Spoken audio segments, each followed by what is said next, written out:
Hello and good afternoon from yet again sunny Malaga.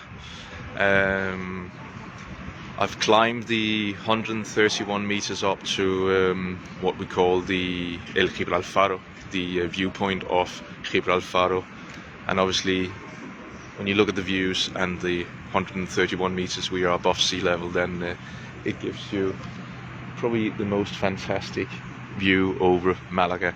It actually gives you a good picture of how big the city is. About 700,000, a population of about 700,000 in Malaga only. In the whole province we are about 1,700,000 spread it out over 103 municipalities. There's some sort of a military exercise going on. When I came up here, I could see there's like a combat vessel down there at the port where the cruise ship normally docks in. Hi Jackie. And there were two fighters just 5 minutes ago that was blasting over the sky, and there's some sort of a military transport flight roaming around here, so I don't know what's going on, but quite exciting. Bit of action going on there. What was I about to say? Yes, as I said, I'm up at the Alfaro hill. I'm actually where I'm standing. Hi Paul, good to see you. Where I'm standing is actually founded by the Phoenicians, who was there is a military flight. I don't know if you can catch it on the... Can you catch it? I don't know if you can see it. Yeah, let's go in. There it is. The Phoenicians here used this spot as obviously observating for enemy vessels, and later the Romans, but it was actually not until 1340 where the Arabs made it like a real fortress.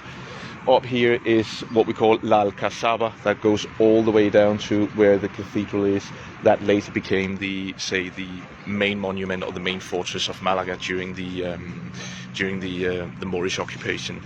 That lasted until 1487 when it was retaken by the Christians. And obviously to the total fall of the Moorish Empire here on the Peninsula Iberica, the Iberian Peninsula, in 1492. You can actually from here walk all the way through, say down the wall there, the Alcazaba, and into the centre that ends down where the Roman theatre is. It starts up here, and I think it's about €2 or €2.50 to walk that route. There's one of the red tourist buses that drives you up here. Otherwise there are two other bus lines that will drop you off where I am, or you can walk from the centre and up here. It's quite a walk. Obviously it's 130 meters above sea level, so it is quite a climb, but it's doable. It's definitely doable.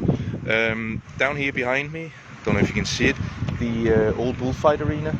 That's La Malagueta.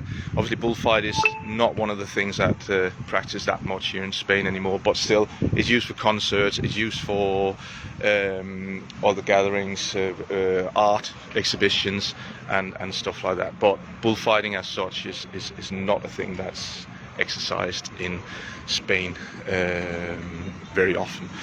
Behind me we've got a hotel, and it's one of the hotels that has the denomination paradores, which are, say, a group of historical buildings. Could be monastery, could be castles, and in this case obviously this spectacular building they're converted into luxury hotels. And obviously you can imagine sitting up there having your dinner overlooking the whole of Malaga, the Mijas Mountains, obviously the Costa del Sol, which stretches about 200 kilometers from here down to Gibraltar, and all the way the other way up to Nerja and the province of Granada. So if you want to treat yourself for a couple of nights, this is definitely one of the places. You've got paradores all around Spain, and we've got 2 or 3 here in Spain, but this is obviously the most famous one, and the most say probably the one with the best location that we've got. It has just this morning been announced that we, on the 26th of June, can leave or we can drop the masks in public spaces. We will obviously still have to carry masks in supermarkets and restaurants and in closed areas, but obviously we can now go to the beach, we can walk around the street, we can sit on the outside bars without this fella. It's been over a year now. It's been a year and 4 months, 5 months. So obviously it's going to be nice to get rid of that. Hi Janet. Hi Janet. Hope you have a good day. Thanks for all your comments, by the way. Yes, Jackie, that's really good news. We've been waiting for that news for quite a bit of time now. Travel restrictions, well, you can enter Spain, you can get out of Spain with a PCR test as usual, but obviously I'm going to get vaccinated tomorrow. My wife has been vaccinated today, and we're obviously going to get our Corona pass once we've had the second shot, and when we can move freely around the Spanish territory. That's not an issue, but we'll get the Corona pass and then we can travel freely around or within the European Union. As usual, I will mention the offers we've got around our 5 parks. We've got 2 coastal parks, we've got 2 semi-coastal parks here on the Costa del Sol. When I say semi-coastal, that means between 10 and 20 minutes drive from the beach. And we've got 1 inland park, which is about 40-45 minutes drive that way, north. Obviously, coastal, non-coastal, semi-coastal, what's the difference? As a thumb rule, obviously the closer you get to the coast, the smaller plots, the higher ground rent, but obviously you got the sea next door.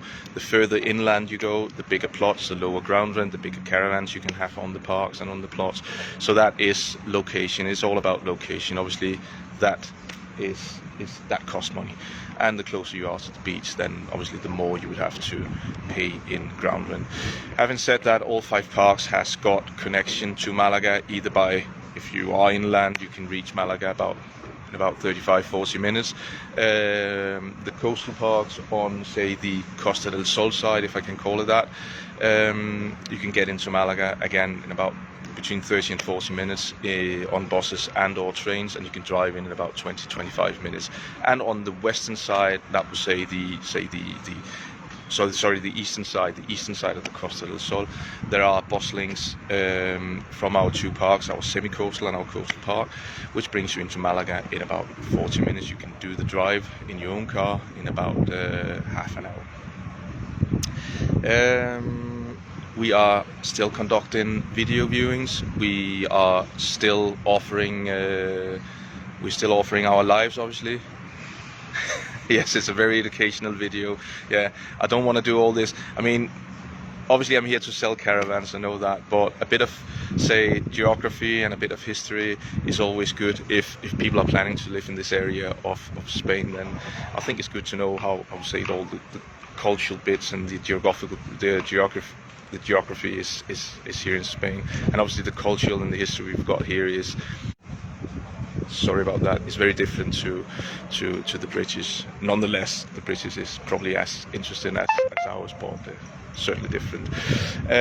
But as said, we've still got a few pre-sighted vans on our parks around here. You can learn more about them on our website, caravansinthesun.com. And as said, we offer video viewings, and again, as long as you've got travel restrictions, you are still able to reserve your plot or your mobile home for £995 until you've got the opportunity to fly out and see for yourself. Hi Jackie. All right, so you're planning to come out next year. Well, I'll probably see you then next year when you get time and when it's right for you to come out. So with that, I'll probably kick off the weekend. It's going to be a beautiful one again. Light wind, 26 degrees, so can't really ask for more. I'll be back next Friday, and with another interesting location or park or mobile home. Let's see what comes up. And thanks for all your comments, and thanks for watching. I'll see you next week. Thanks, guys.